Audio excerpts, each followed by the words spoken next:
Olá, bem-vindo à 8ª temporada do PQU Podcast, o podcast para psiquiatras em formação. Aqui é evidência com opinião. Eu sou Vinícius Guapo e é uma satisfação tê-lo como ouvinte.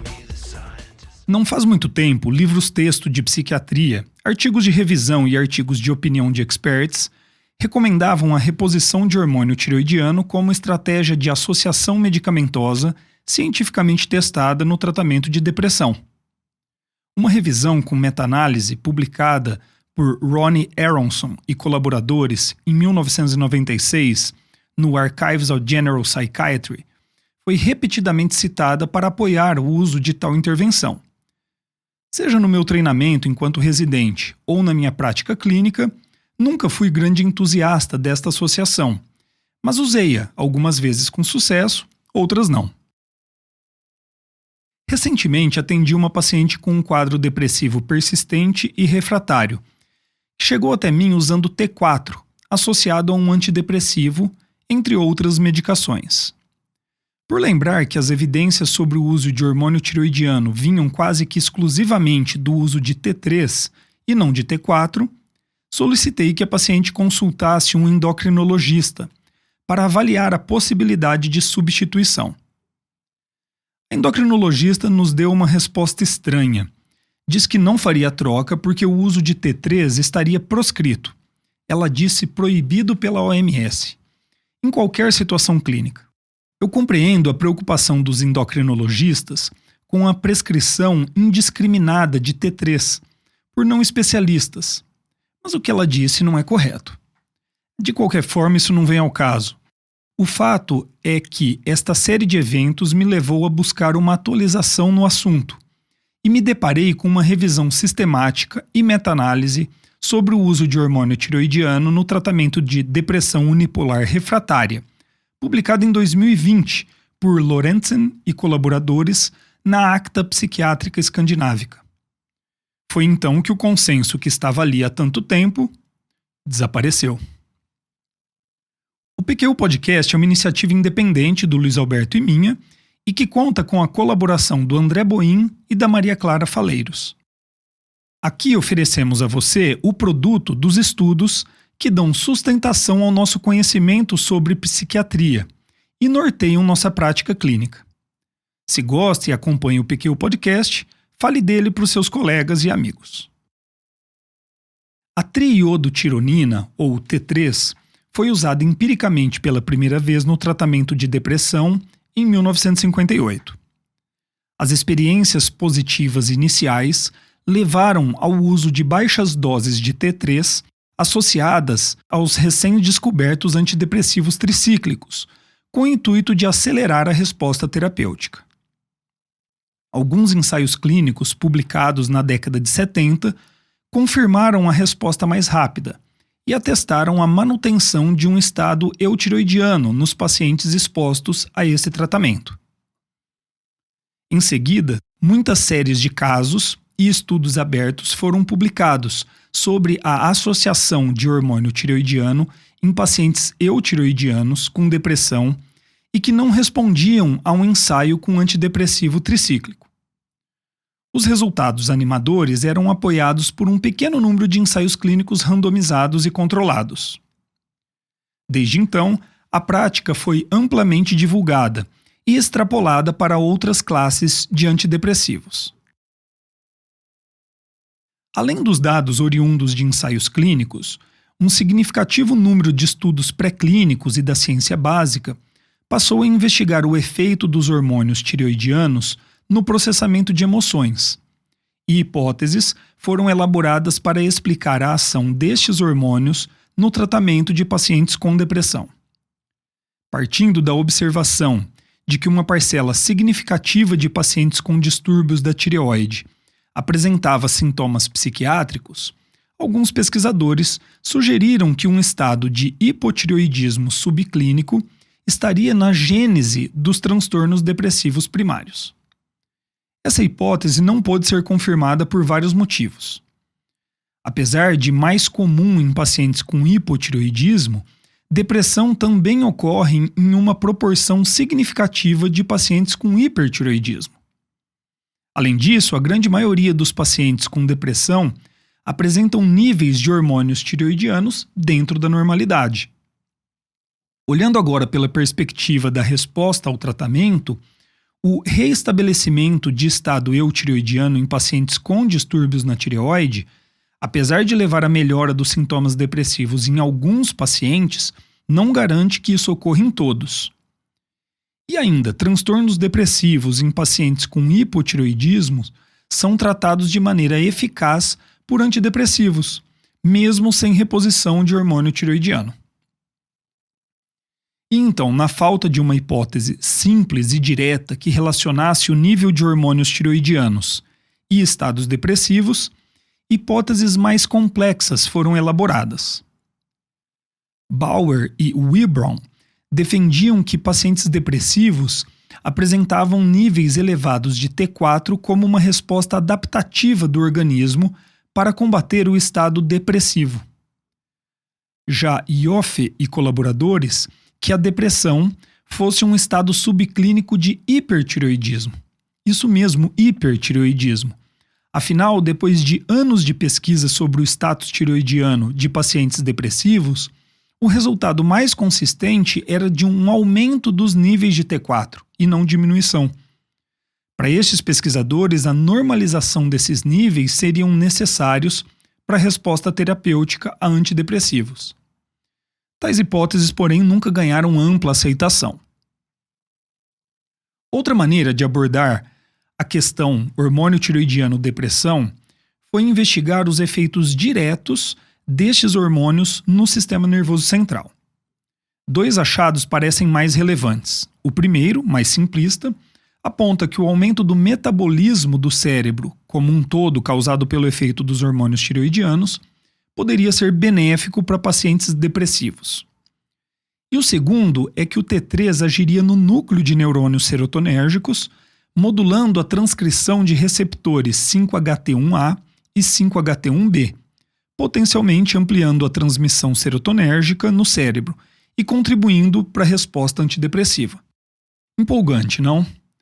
Nós aqui no PQ Podcast já citamos o uso de hormônios tireoidianos como possíveis agentes no tratamento de depressões refratárias em alguns episódios. Episódio número 2, Diretrizes do CANMAT 2016 para o tratamento medicamentoso de depressão unipolar. Número 18, o estudo STAR-D, tratamento de depressão. E número 103, diagnóstico e tratamento de depressão refratária. Agora, me aparece o Rasmus Lorentzen e colaboradores dizendo que não é bem assim. Vamos então dar uma olhada nessa revisão deles. Foram incluídos ensaios clínicos prospectivos que contaram com um grupo de intervenção onde foi utilizado o hormônio tireoidiano em associação com um tratamento farmacológico já instituído para acelerar ou aumentar a chance de resposta terapêutica em pacientes com depressão unipolar, refratária ou resistente. Seguindo estes critérios, os pesquisadores selecionaram apenas 10 estudos para revisão e meta-análise. Deles, 6 são ensaios clínicos randomizados e controlados. 2 são ensaios com desenho experimental cruzado. E 2 são ensaios abertos prospectivos.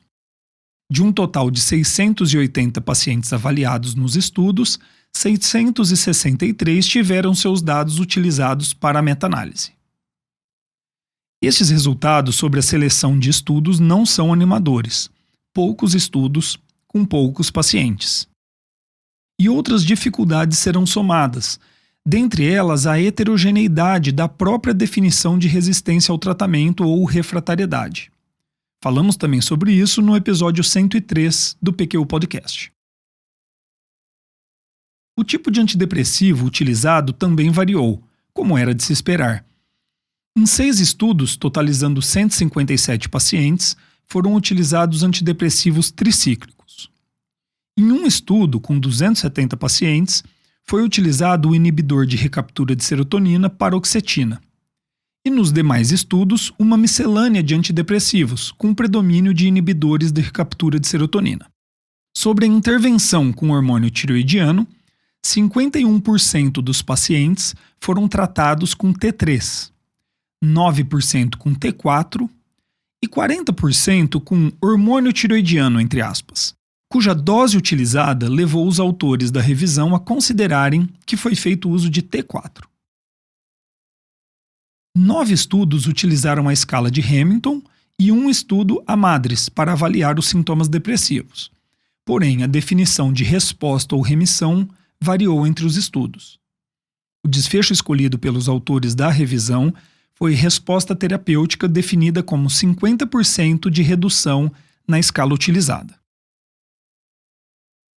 A revisão sistemática mostrou que, em 7 estudos que compararam T3 com placebo, apenas 2, uma amostra de 100 pacientes, mostraram benefício estatisticamente significativo do tratamento. Decepcionado aí? Eu estou.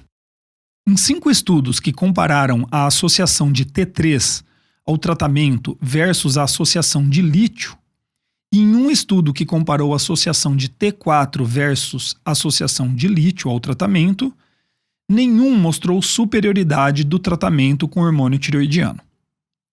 Um estudo comparou a associação de T3 versus T4 e encontrou benefício estatisticamente significativo do T3. Dos 7 estudos comparando o uso de hormônio tireoidiano a placebo, 6 puderam ser utilizados para meta-análise. A análise não mostrou resultado estatisticamente significativo dessa intervenção. O mesmo resultado foi encontrado na comparação de hormônio tireoidiano com lítio. Algumas considerações ainda serão discutidas, mas basicamente a revisão mostra que a evidência favorável ao uso de hormônio tireoidiano como tratamento adjuvante para pacientes com depressão desapareceu. Pois é, se você ainda não se acostumou com isso, vá habituando-se com a ideia. Uma ciência aplicada como a medicina não é feita de verdades absolutas e consensos duradouros. Como disse o médico, roteirista e produtor de cinema Michael Crichton, não há isso de consenso científico. Se há consenso, não é ciência. Se é ciência, não há consenso. Nesse caso específico, há ainda o agravante de que a própria revisão do Harrison e colaboradores e outras revisões que estabeleceram a eficácia do tratamento com hormônio tireoidiano para depressão eram baseadas em estudos pequenos e de pouca qualidade metodológica. Eu comparei os estudos nas revisões de Aronson e colaboradores de 96 e a de Lorentzen e colaboradores de 2020.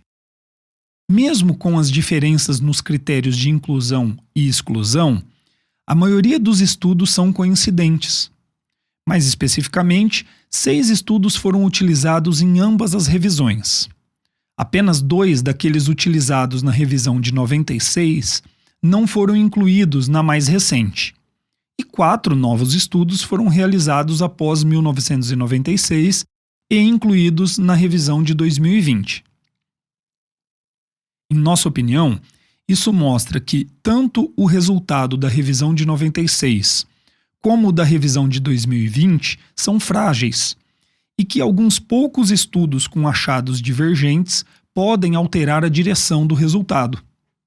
Ou seja, as evidências ainda são poucas, de pouca qualidade, e outros plot twists podem estar à nossa espera. Para o momento, o que sabemos é que a melhor evidência disponível não apoia o uso de hormônio tireoidiano, seja T3 ou T4, como adjuvante no tratamento de depressão refratária ou resistente. E é assim que norteamos nossa prática clínica. Uma pergunta que pode estar na sua cabeça é a seguinte: e os pacientes que tratamos com hormônio tireoidiano e melhoraram? Pois é, aqui muitas variáveis estão em jogo. Este paciente teria uma função tireoidiana limítrofe e, portanto, a reposição teve efeito clínico maior que naqueles eutireoidianos? Poderia haver subgrupos de pacientes com depressão com maior chance de resposta terapêutica que outros? E os ensaios com amostras reduzidas que temos até aqui não conseguiram detectar esse efeito? Tratar-se-ia de uma coincidência e a resposta não se deu por causa do hormônio tireoidiano que utilizamos, mas algum outro fator que não podemos enxergar, um confundidor? Não sabemos responder, mas sabemos que naquele paciente especificamente tivemos sucesso, e essa informação não é de se descartar. Eu guardaria essa carta na manga e não me furtaria a usar essa estratégia terapêutica em um episódio futuro, caso julgasse seguro e necessário. Bom, chegamos assim ao final deste episódio do PQU Podcast, em que apresentei dados pré-clínicos e revisões de ensaios clínicos para estabelecermos a melhor conduta prática para o uso de hormônios tireoidianos como adjuvantes no tratamento de transtornos depressivos. Este episódio deixa ainda um alerta. A medicina é uma ciência de verdades transitórias. Espero que tenham gostado. Acesse a nossa página no Facebook e siga-nos no Instagram para ficar por dentro de tudo o que acontece no PQU Podcast. Confira em www.pqpodcast.com.br todos os episódios já publicados, com as respectivas referências, organizados por data, autor e sessão. Agradecemos sua atenção.